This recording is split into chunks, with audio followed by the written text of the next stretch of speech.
February 2022ರಲ್ಲಿ Shriram ಜನ್ಮಭೂಮಿ trust ಅನ್ನ ರಚಿಸಲಾಯಿತು. ಅಂದಿನಿಂದ ಮಂದಿರ ನಿರ್ಮಾಣಕ್ಕೆ ಒಂದು ಕ್ಯಾಂಪೇನ್ ಶುರು ಮಾಡಲಾಯಿತು. ಅದರ ಅನುಸಾರ ಇಲ್ಲಿಯವರೆಗೂ 5,500 ಕೋಟಿ ರೂಪಾಯಿ ಒಗ್ಗೂಡಿಸಲಾಗಿತ್ತು. ಇನ್ನೂ ಡೊನೇಷನ್ಸ್ಗಳು ಬರ್ತಲೇ ಇವೆ. ಇದರಲ್ಲಿ 1,800 ಕೋಟಿ ರೂಪಾಯಿ ವೆಚ್ಚದಲ್ಲಿ ಮಂದಿರ ನಿರ್ಮಿಸಲಾಗಿದೆ.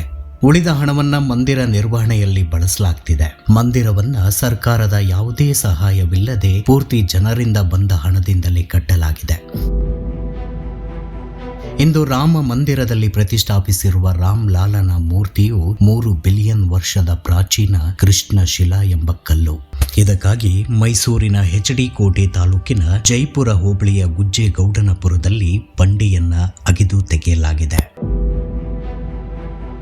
ಇನ್ನು ಕೆಲವು ವಸ್ತುಗಳನ್ನ ಹಲವಾರು ಸ್ಥಳಗಳಿಂದ ಆಮದು ಮಾಡಿಕೊಳ್ಳಲಾಗಿತ್ತು. ಅದರಲ್ಲಿ copper plates Tamil Nadu, teak wood Myanmar, gold Gujarat, granite Karnataka ಮತ್ತು ತೆಲಂಗಾಣ ಹಾಗೂ ಪಿಂಕ್ ಸ್ಟೋನ್ ರಾಜಸ್ಥಾನದಿಂದ ಬಂದಿತ್ತು. ಮೂರ್ತಿಯನ್ನ ಕೆತ್ತಲು 3 ಜನ ಶಿಲ್ಪಿಗಳನ್ನ ನೇಮಿಸಿಕೊಳ್ಳಲಾಗಿತ್ತು. ಅದರಲ್ಲಿ ಅರುಣ್ ಯೋಗಿರಾಜ್ ಅವರು ಕೆತ್ತಲಾದ ಮೂರ್ತಿಯನ್ನ ಈಗ ಗರ್ಭಗುಡಿಯಲ್ಲಿ ಪ್ರತಿಷ್ಠಾಪಿಸಲಾಗಿದೆ. ಗಣೇಶ್ ಭಟ್ ಹಾಗೂ ಸತ್ಯನಾರಾಯಣ್ ಪಾಂಡೆ ಅವರು ಕೆತ್ತಿದ 2 ಮೂರ್ತಿಗಳನ್ನ ಮಂದಿರದ ಇತರೆ ಭಾಗದಲ್ಲಿ ಇರಿಸಲಾಗುತ್ತದೆ. ಈ ಮಂದಿರದಿಂದ 20,000 ಉದ್ಯೋಗಾವಕಾಶ ಕಲ್ಪಿಸಲಾಗಿದೆ. ಹಾಗೆ ಭವಿಷ್ಯದಲ್ಲಿ ಇನ್ನೂ ಹಲವು ವಲಯಗಳಲ್ಲಿ ಬರಲಿವೆ. ತಜ್ಞರ ಪ್ರಕಾರ ಒಂದು ದಿನಕ್ಕೆ 3 ಲಕ್ಷದವರೆಗೂ ಭಕ್ತರು ಇಲ್ಲಿ ಸೇರ್ತಾರೆ. ಅದರಂತೆ ಭಕ್ತರ ಸಂಖ್ಯೆ ವರ್ಷಕ್ಕೆ ಸರಿಸುಮಾರು 10,000 ಕೋಟಿ ದಾಟಬಹುದು. ಇದರಿಂದ ನಮ್ಮ ಆರ್ಥಿಕತೆ ಮೇಲೆ ಭಾರಿ ಪ್ರಮಾಣ ಬೀರಲಿದೆ. ಅಂದಹಾಗೆ ಅಯೋಧ್ಯ ರಾಮ ಮಂದಿರವನ್ನ ವಿನ್ಯಾಸಗೊಳಿಸಿದ್ದು ಚಂದ್ರಕಾಂತ್ ಸೋಂಪೋರ ಎಂಬ ವಾಸ್ತುಶಿಲ್ಪಿ.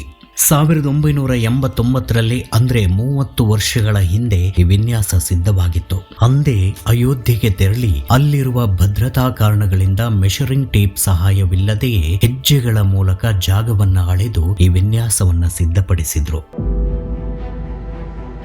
ಮಂದಿರವು ನಾಗರ ಶಿಲ್ಪ ಶೈಲಿಯಲ್ಲಿ ವಿನ್ಯಾಸಗೊಳಿಸಲಾಗಿದೆ. ಒಂದು ಸಮಯದಲ್ಲಿ 70,000 ಜನ ಭಕ್ತಾದಿಗಳು ಮಂದಿರದ ಒಳಗೆ ಸೇರುವಷ್ಟು ಜಾಗವಿದೆ. 7 ಖಂಡಗಳ ಸಮುದ್ರದ ಹಾಗೂ ನದಿಗಳ ನೀರು ಮತ್ತು ಪ್ರಪಂಚದಾದ್ಯಂತ 2,587 ಜಾಗಗಳಿಂದ ಮಣ್ಣನ್ನ ತರಿಸಿ ಮಂದಿರದ ನಿರ್ಮಾಣದಲ್ಲಿ ಬಳಸಲಾಗಿದೆ. ಬಾಲರಾಮನನ್ನ ನೆಲಮಾಡಿಯ ಗರ್ಭಗುಡಿಯಲ್ಲಿ ಪ್ರತಿಷ್ಠಾಪಿಸಲಾಗಿದೆ ಹಾಗೂ ಮೊದಲನೇ ಮಾಡಿಯಲ್ಲಿ ಶ್ರೀರಾಮ ಮತ್ತು 4 ಸಹೋದರರೊಟ್ಟಿಗೆ ಸೀತಾದೇವಿ ಮತ್ತು ಹನುಮಂತನನ್ನ ಇರಿಸಲಾಗುತ್ತೆ. ಇಲ್ಲಿ ಒಂದು ವಿಶೇಷತೆ ಕೂಡ ಇದೆ. ಅದು ಏನೆಂದ್ರೆ ವಿಜ್ಞಾನಿಗಳು ಹಲವು ಟಾಪ್ ಗವರ್ನಮೆಂಟ್ ಇನ್ಸ್ಟಿಟ್ಯೂಷನ್ ಕೂಡಿ ವಿಶೇಷ ಕನ್ನಡಿ ಮತ್ತು ಲೆನ್ಸ್ ಆಧಾರಿತ ಉಪಕರಣವನ್ನ ವಿನ್ಯಾಸಗೊಳಿಸಿದ್ದಾರೆ. ಇದು ಪ್ರತಿ ರಾಮನವಮಿ ದಿನ ಮಧ್ಯಾಹ್ನ ಸೂರ್ಯನ ಕಿರಣವು ನೇರವಾಗಿ ರಾಮ್ ಲಲ್ಲಾ ವಿಗ್ರಹದ ಹಣೆಯ ಮೇಲೆ ಬೀಳುತ್ತೆ ಎಂದು ಖಚಿತಪಡಿಸುತ್ತದೆ. ಮುಂದಿನ 10 ವರ್ಷದಲ್ಲಿ 85,000 ಕೋಟಿ ರೂಪಾಯಿ ಶ್ರೀರಾಮ ಮಂದಿರಕ್ಕೆ ಮೀಸಲಿಡಲು ಸರ್ಕಾರವು ತೀರ್ಮಾನಿಸಿದೆ.